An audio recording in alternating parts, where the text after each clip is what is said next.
Hello दोस्तों, नमस्कार। आप सभी का स्वागत है आपके अपने YouTube channel current affairs magic में। और आज हम 28 अक्टूबर की करंट अफेयर्स की बात करने वाले हैं। और इसी प्रकार से हमारा पहला क्वेश्चन है कि बॉम्बे स्टॉक एक्सचेंज यानी BSE ने छोटे और मध्यम उद्योग SMEs और स्टार्टअप्स का समर्थन करने और एक्सचेंज पर अपनी लिस्टिंग को बढ़ावा देने के लिए किसके साथ एक समझौते पर हस्ताक्षर किए हैं? तो ये किए हैं ICCI के साथ। और ICCI मतलब innovative chamber of commerce and industry यानी innovative chamber of commerce and industries, इसके साथ इन्होंने समझौता किया है। और ICCI BSE SME इन्होंने बोर्ड में लिस्टिंग के लिए SME और स्टार्टअप के मूल्यांकन में BSE की सहायता यहाँ पर प्रदान की जाएगी। और जो ICCI है ये विश्व स्तर पर संबंधी बॉम्बे स्टॉक एक्सचेंज स्टार्टअप का उद्योग कनेक्शन देने में मदद करेगा। और सरकार के द्वारा जो घोषित कार्यक्रम है, त्वरण कोष है, अंतर्राष्ट्रीय उपस्थिति और वैश्विक जो व्यापार हैं उनके संबंधों पर ज्ञान संचरण के माध्यम से यहाँ पर राष्ट्रव्यापी उद्यमशीलता का यहाँ पर समर्थन किया जाएगा। हमारा अगला क्वेश्चन है कि नो मास्क नो सर्विस किस देश ने लागू किया है? तो ये क्या है? बांग्लादेश ने। और बांग्लादेश की जो सरकार है उसने फैसला किया है कि जो मास्क नहीं पहनते हैं उन लोगों को कोई सेवा नहीं दी जाएगी। और यहाँ की जो प्रधानमंत्री हैं वो है शेख हसीना। और ये जो नो मास्क नो सर्विस है, कोविड-19 का जो वायरस है इसको प्रसार को नियंत्रित करने के लिए यहाँ पर किया गया है। राजधानी है ढाका और मुद्रा है टका। हमारा अगला क्वेश्चन है कि भारत तिब्बत सीमा पुलिस यानी ITBP ने 24 अक्टूबर को अपना कौन सा स्थापना दिवस मनाया है? तो ITBP ने 24 अक्टूबर को अपना 59वां स्थापना दिवस यहाँ पर मनाया है। और ITBP को 1962 के चीनी आक्रमण के बाद यहाँ पर तैयार किया गया था। और इसके जो मैदान में 60 बटालियन के साथ लगभग यहाँ पर 90,000 जवान यहाँ पर ITBP में हैं। ITBP के जो महानिदेशक हैं वो सुरजीत सिंह देसवाल। हमारा अगला क्वेश्चन है कि श्रीलंकाई मौद्रिक प्राधिकरण से मंजूरी मिलने के बाद किस बैंक ने श्रीलंका में अपना परिचालन बंद कर दिया है? तो ये जो बैंक है इंडियन बैंक, इनका जो व्यापार है वो देश विदेशों में है। तो ये बैंक है ICICI और इसने श्रीलंका में अपना परिचालन बंद कर दिया है। श्रीलंका के जो केंद्रीय बैंक के मौद्रिक बोर्ड ने ICICI बैंक के द्वारा किए गए अनुरोध पर विचार करते हुए श्रीलंका में बैंक के व्यवसाय संचालन को बंद करने और उसके लिए जारी लाइसेंस को यहाँ पर रद्द करने की मंजूरी दे दी है। ICICI बैंक का हेडक्वार्टर मुंबई महाराष्ट्र में है और इसके MD और CEO हैं संदीप बख्शी। और इसकी टैगलाइन है हम है ना ख्याल आपका। और ये जो लाइसेंस रद्द होगा ये रद्दीकरण ये 23 अक्टूबर 2020 से प्रभावी भी हो जाएगा। हमारा अगला क्वेश्चन है कि ऑडियो विजुअल हेरिटेज के लिए विश्व दिवस कब मनाया जाता है? तो ऑडियो विजुअल हेरिटेज के लिए जो विश्व दिवस है वो 27 अक्टूबर को मनाया जाता है और ये वैश्विक स्तर पर मनाया जाता है। और यहाँ पर अभिलिखित ध्वनि और दृश्य स्रोत यहाँ पर दस्तावेजों के माध्यम और उनके महत्व और संरक्षण जोखिम के लिए यहाँ पर मनाया जाता है। जो अब की बार इसका थीम था ये था your window to the world. ये यूनेस्को का हेडक्वार्टर है पेरिस फ्रांस में और उसके अध्यक्ष हैं ऑड्रे अजोले। और इसकी स्थापना 16 नवंबर 1945 को हुई थी। हमारा अगला क्वेश्चन है कि सतर्कता जागरूकता सप्ताह 2020 ये 27 अक्टूबर से 2 नवंबर 2020 तक मनाया जा रहा है।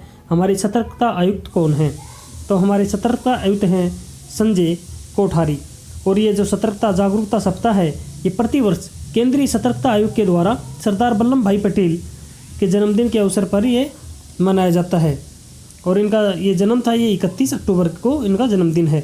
जो सतर्कता आयुक्त सप्ताह है ये इसका जो विषय विजिलेंस इंडिया प्रोस्पेयर इंडिया यानी सतर्क भारत समृद्ध भारत जागरूकता सप्ताह अभियान नागरिक की भागीदारी के माध्यम से यहाँ पर सार्वजनिक जीवन में अखंडता और संभावना को बढ़ावा देने के लिए प्रतिबद्धता की यहाँ पर पुष्टि करता है। केंद्रीय सतर्कता आयुक्त के जो सतर्कता आयुक्त हैं वो हैं संजय कोठारी और इसकी स्थापना हुई थी फरवरी 1964 में और इसका हेडक्वार्टर नई दिल्ली में स्थित है। हमारा अगला क्वेश्चन है कि फोर्ब्स की विश्व में सर्वश्रेष्ठ नियोक्ता 2020 में भारतीय PSU में पहले स्थान पर कौन रहा है? तो जो वर्ल्ड बेस्ट एम्प्लॉयर 2020 की जो लिस्ट आई है फोर्ब्स के द्वारा जारी की गई है उसके अंदर जो भारतीय सार्वजनिक उपक्रम है उसकी सूची में NPC या national thermal power corporation limited इस शीर्ष स्थान पर रही है। और यहाँ पर NTPC ने हायरिंग, एंगेजमेंट डाइवर्सिटी और समावेशन पुरस्कार और मान्यता और प्रदर्शन प्रबंधक क्षेत्र में सफलतापूर्वक यहाँ पर नवाचार और परिचय लोगों को यहाँ पर दिया गया। साथ ही में कंपनी के जो आधिकारिक कार्य हैं उनसे परे सफलता की कहानियों पर एक series NTPC series ambition growth success beyond work शुरू की है, जो उनके ऑफिशियल असाइनमेंट से परे कर्मचारियों पर की उपलब्धियों पर आधारित है। NTPC की स्थापना 1975 में हुई थी। इसका हेडक्वार्टर नई दिल्ली में स्थित है।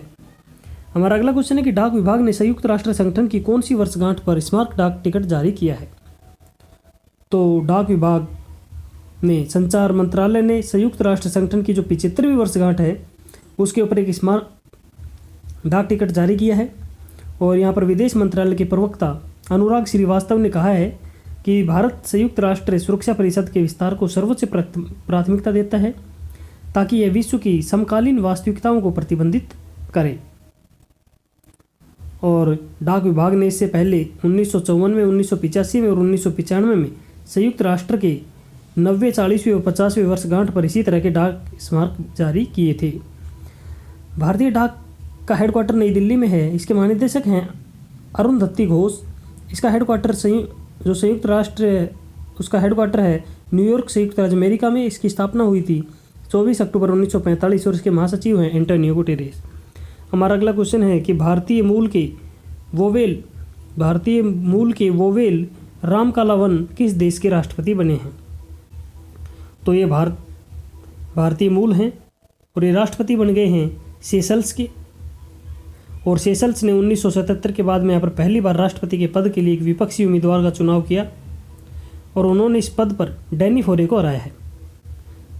जो रामाकालवन हैं ये भारतीय मूल के एक पुजारी हैं और जिनके दादा थे गोपालगंज, ये बिहार से आए थे यहाँ पर सेशल्स में। सेशल्स की जो राजधानी है वो विक्टोरिया है। इसकी मुद्रा है सेशल्सी रुपया और महाद्वीपीय अफ्रीका में स्थित है। हमारा अगला क्वेश्चन है कि फोर्ब्स की विश्व सर्वश्रेष्ठ नियोक्ता 2020 की सूची में शीर्ष पर कौन रहा है? नहीं, वो तो PSU में था NTPC, और यहाँ पर जो सर्वश्रेष्ठ नियोक्ता है वो सबसे ऊपर कौन रहा है? तो ये रहा है सैमसंग। और ये दक्षिण को स्थित इलेक्ट्रॉनिक समूह है सैमसंग इलेक्ट्रॉनिक्स। इसने वैश्विक सर्वश्रेष्ठ नियोक्ता 2020 की जो सूची है उसमें शीर्ष स्थान प्राप्त किया है। दूसरे नंबर पर अमेजन रहा है, फिर IBM और फिर माइक्रोसॉफ्ट, और उसके बाद रहा है LG। यहाँ पर वैश्विक सूची में 45 देशों के हेडक्वार्टर वाले जो 750 बहुराष्ट्रीय और बड़े निगम इसमें शामिल थे। और भारत से जो HCL टेक्नोलॉजी है ये सूची में शीर्ष उद्योग है। उद्योग में इसे शीर्ष पर रखा गया है। वैश्विक स्तर पर ये 30वें नंबर पर है। और अगर बैंकिंग क्षेत्र की बात करें तो भारत का जो शीर्ष पर बैंक है वो है HDFC बैंक। वैसे इसका स्थान है 176वां। अब हम बात करें निधन की तो दक्षिण कोरिया के सबसे बड़े समूह सैमसंग समूह के जो अध्यक्ष हैं ली कुन ली, इनका निधन हो गया है। और ली ने सैमसंग को एक छोटे व्यापारिक व्यवसाय से स्मार्टफोन और मेमोरी चिप की दुनिया का सबसे बड़ा उत्पादक बनने में यहाँ पर मदद की। आज फर्म का कुल कारोबार दक्षिण कोरिया के सकल घरेलू उत्पाद के 5वें के बराबर है।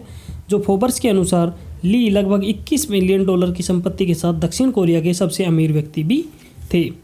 तो धन्यवाद दोस्तों, आज के लिए इतना ही। मिलते हैं नए वीडियो में नए अपडेट के साथ। तब तक पढ़ते रहिए, बढ़ते रहिए और आपके अपने YouTube channel current affairs magic को सब्सक्राइब करना ना भूलें। धन्यवाद।